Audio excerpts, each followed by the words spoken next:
Hey guys, this is Andy with Get Your Wellies. Welcome back to the garden. Why don't you join me today as we have a little update on what's been going on around here.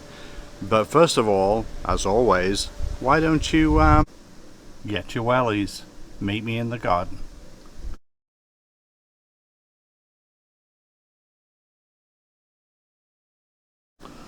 Well guys, welcome back. I should first of all apologize. I haven't been on here for a hot minute, as they say down here in the south, but it has been ridiculously hot. The middle part of the country has just seen crazy temperatures.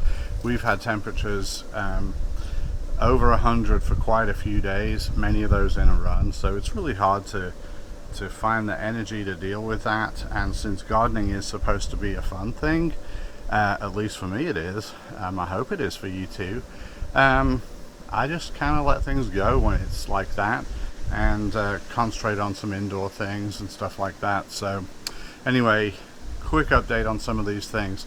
These are the anasazi beans, which I have yet to see a single bean grow on this. So I don't know if they're being stripped by something.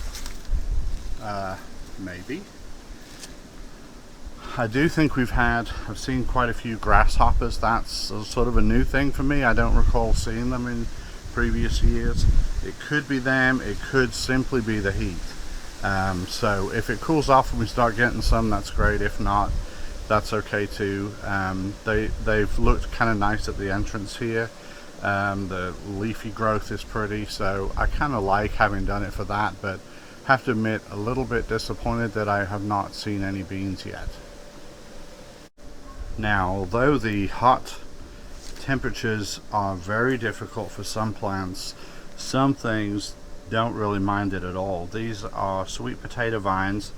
Last year we did 2 of these 20-gallon tubs. This year I've done 4 because we really enjoyed the potatoes from last year.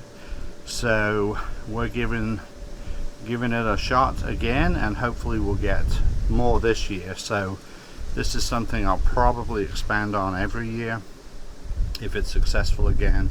So the vines, you're seeing a little bit of insect damage, holes in these, but overall these plants still look great. The vines want to trail all over the garden, but I like to put them up on this trellis. This is about an, I don't know, 8 foot by 4 foot trellis, something like that. And it just helps keep everything up off the ground. So, and of course when you're small space gardening with containers and raised beds, growing vertical is definitely what you want to consider doing. So these potato vines doing well. They're going to stay in here till, I'll calculate out, 135, 140 days, but probably what we'll do is leave them until we get our first frost, which will kill off the vines, and then we'll dig up and see what we're actually going to get. Now, another plant that loves the heat, and I don't think it matters how hot it gets. This is okra. Many of you recognize this. Look at the size of these leaves.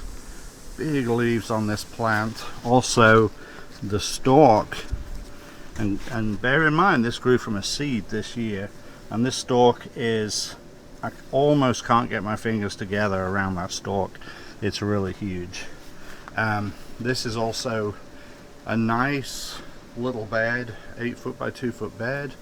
I popped in, basically the plan was to have 4 plants. I wound up with three where they're supposed to be. Another one came up, so I just left them.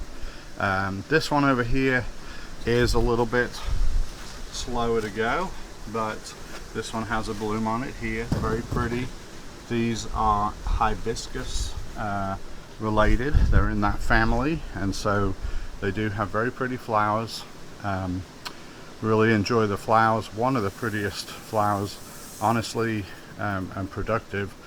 They're a simple flower when they're open, just like a very light yellow. These ones are. The fruit, now people vary on what they think about okra. In the south it's quite popular, but even here people either pretty much love it or hate it, or they'll only eat it fried. As you can see on this smaller one, about 3-inch, it's still very flexible. When they get too big, I would say on this particular variety, which is called Emerald, I would say you can go to about 4.5 to 5-inch pods, and then they're going to start getting woody. Woody is, and I left some on to show you. This is probably a foot long or so.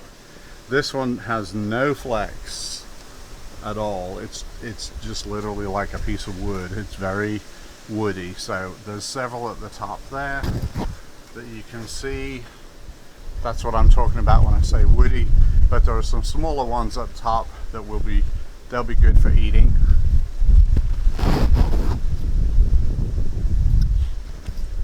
And another bloom up there at the top.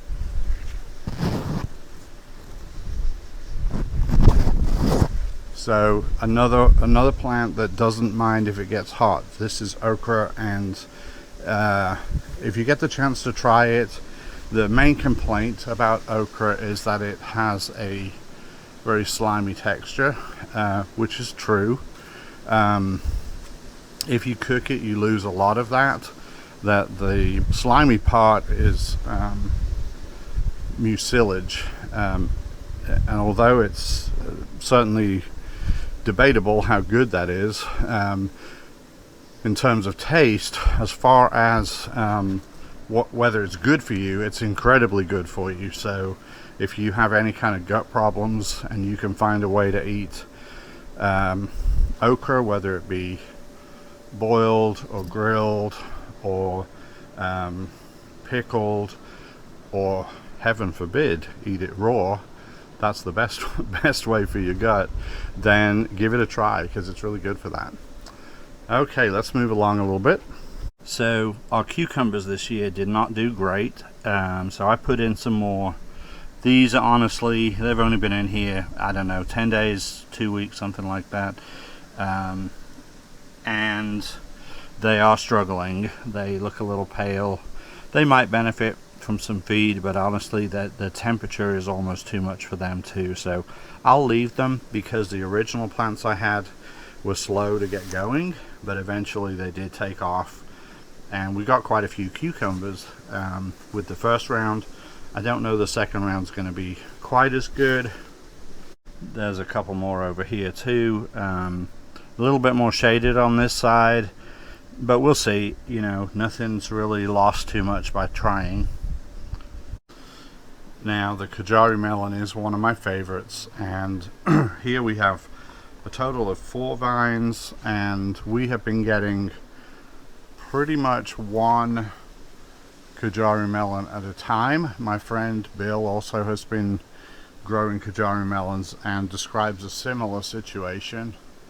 I think it's probably heat related, although Kajari melons come from Punjab area of India, and so I would think they could really tolerate heat and humidity very well, but they may be struggling because of that.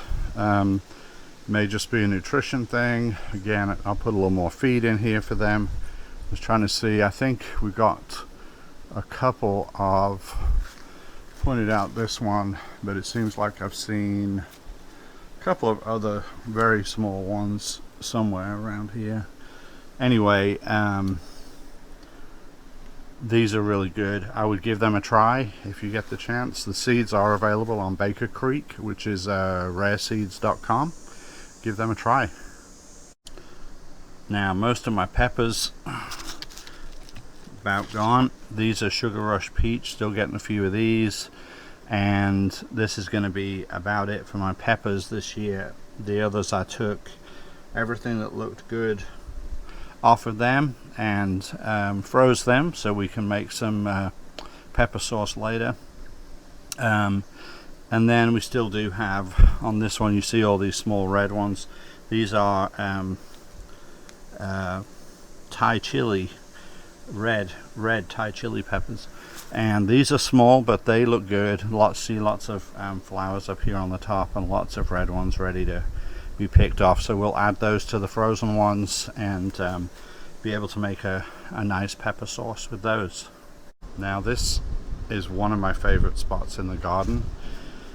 These flowers that you see here are moonflowers. This one was out last night, and these will just kind of, they break off easily, they fall to the ground, and they're in the moonflower family, so sorry, the morning glory family, so they do tend to come up again quite easily. So you do kind of want to, you know, take those pods off and get rid of them, and you can save some seeds. I actually did not have any just come back on their own, but theoretically I could have had a mess of those out here. This one, if you look at this, you can see, unlike the spent one, you can see the green here and you see the white of the petals. Now these, when they open up, which will be evening time, these are actually slowly starting to open now. Here's another one doing the same thing, and in another, really probably as little as 15 or 20 minutes, they'll really be starting to open. I think that when they're in a really moist soil, they tend to open quicker. I do have a video that I'll put on at the end about moonflowers that I did a time lapse, and that the actual time was about 8 minutes to go from knowing that it was going to open to it opening. And knowing is kind of looking for that green and white. Let me see if I can find one that's not ready to open. Okay, so this one here, obviously it's a bit smaller, but see how tight those petals are coiled up. This one will not open tonight. This one much more likely open tomorrow. But this area of the garden makes a really pretty backdrop. As you come through the archways and see this, it's really very inviting. Next year, since this thing kind of migrated over to this trellis anyway, I think that next year I'm going to give these their own trellis and let them just cover the whole thing. It'll be thick, it'll be pretty, and then I can find it a little bit easier to keep away from the fence, because you know, I have to keep pulling it back over. My neighbor doesn't really want to have to deal with that, and I get that. So we'll put this in a slightly different spot where it's easier for me to manage next year. Now this area is pretty tropical looking. These are the banana plants. A couple of these are looking a little shabby. I've already cut some of the leaves off, and when I cut them off, I just put them down here in the bed. As you can see, new baby ones have come up during the summer. Last year I cut all of that down and just threw it in the bed and decided I'm not digging those up again this year. That's too much work. I'm just going to see what they do, and well, as you can see, 3-4 of them came back. I kind of wish one would come back at this end. You don't get to choose that, so as long as they stay in this bed, I'm happy to let them grow as thick as they want. I don't really want them outside of that, because they can become a bit of a problem. If you have a good area for them, they'll kind of migrate under the fence and things like that, so I don't want that to happen. But anyway, they've done well. These literally came up out the ground. This one, and you can see a new leaf opening back there. This one is it's at least twice my height, so it's pretty big. So that's it on the bananas. So unfortunately the temperature got to most of my tomatoes and my peppers. I went ahead and put in some more peppers. I don't know that these will do well, but I thought that last year and ended up getting a pretty good harvest right at the end of the season. These are Black Sea Man, these 3. These two are blue cream berry. This is an indeterminate tomato. It's actually grown pretty fast because these were small when I put them in, and that's only been a couple of weeks ago. And these are a little salad, kind of small, salad sized tomatoes I would call them. And these are called Perron or Perrin, I'm not sure how you say that. I have two of those. I did plant a third one in one of the raised beds, and it succumbed to either grasshoppers or rabbits. Probably not rabbits. They really don't like tomatoes very much. They're not really fond of that. So anyway, sometimes they're quite resilient, and this little one was eaten down to literally it had no leaves on it, and it still came back. So tomatoes can be incredibly resilient. Now these empty wicking tubs really struggled, I'll be honest. I really like these because they do make work a little easier, but 100 degrees they struggle to keep the roots cool enough and the plant moist enough. So these empty tubs are what's left of where my pepper plants were. However, we're going to give it a try again next year, and I think I'm going to just go ahead and put irrigation on these to run less frequently than the rest of the garden, because it does have a wicking ability, but I want them to stay cool and moist next year. Now, my first round of cucumbers came out of this bed. These are radishes. They're icicle, which are a white radish. Rumor has it that white radishes, if you let them go to seed especially, will keep squash bugs away. I can't tell you 100% that works, but I did not see any squash bugs on my cucumbers this year. I saw them on a couple of other squash plants, but really very few. So I'm going to say it's definitely an experiment worth trying. It's cheap, so it doesn't hurt anything to try. Radishes are good for repelling other things, so I think I'll just go ahead and do that. And I may plant some more of these just to see what they're like to eat. Once it cools off just a little bit more, we'll plant some and give those a try in the crock pot. And the Mexican petunias still keep on producing. The water lettuce, I've had to thin that out a couple of times. It just will keep spreading on the surface of the water. But this has been fun this year to have some flowers back here. Lots of mostly bumblebees actually is the pollinator of choice, I think, for these plants. So I've enjoyed coming over here, and they'll buzz around me. Bumblebees don't bother you a bit, so they just come over here and get in these flowers and do what they're supposed to do. So the green stalk, I have one little tomato plant left here.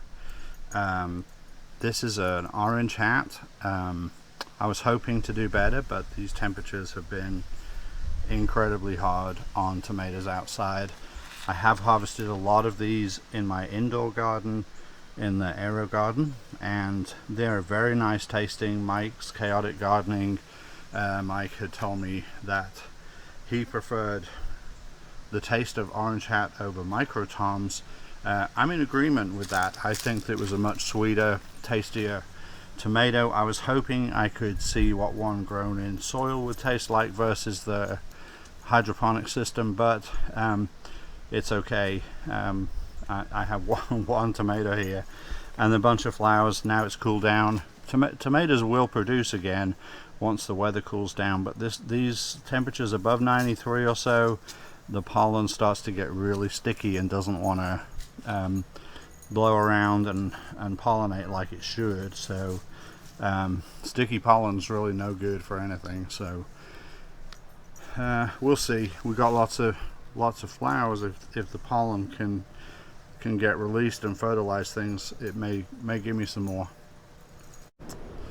Now this empty spot in the garden, this is over on the side. My neighbor recently put up this fence, so I'm going to probably fence this off at the other end, and so I'll have like another side yard that's enclosed. So here may be a good place. During the day the sun's much higher, and we may have a good place to move those wicking tubs to for the pepper garden next year. So I'll decide about that, but this might be a better place. It might have a little bit more filtered sun later in the day. The patio has that too, and that's where I started them off out there, and they did really good on the patio, but I just started having so many of them we couldn't do anything else on the patio except grow peppers. So I think it'll be nice to move those somewhere, and this is going to have similar circumstances as far as sun. So they get that sort of filtered sunlight in the afternoon. Peppers like a lot of sun, but they really benefit when some of it's filtered. And that could be either shade cloth, or it could be just trees, which we have here. So these trees up here, these trees just really help filter the light. As you can see, the patio this time of day is pretty shaded. And Ruby has been out this afternoon. Chrissy, they're glad that it's a bit cooler, but it's still hot for them. They still don't want to run around too much, do you? You don't want to run around too much. Okay. Well guys, I thank you for joining me in this rather messy but somewhat glorious garden. I hope that you are having a good season. I hope that you are having a bountiful harvest, and if not, and even more than that, I hope you're having lots of fun with your garden, learning a lot, and growing in all kinds of ways. So until I see you next time, bye now.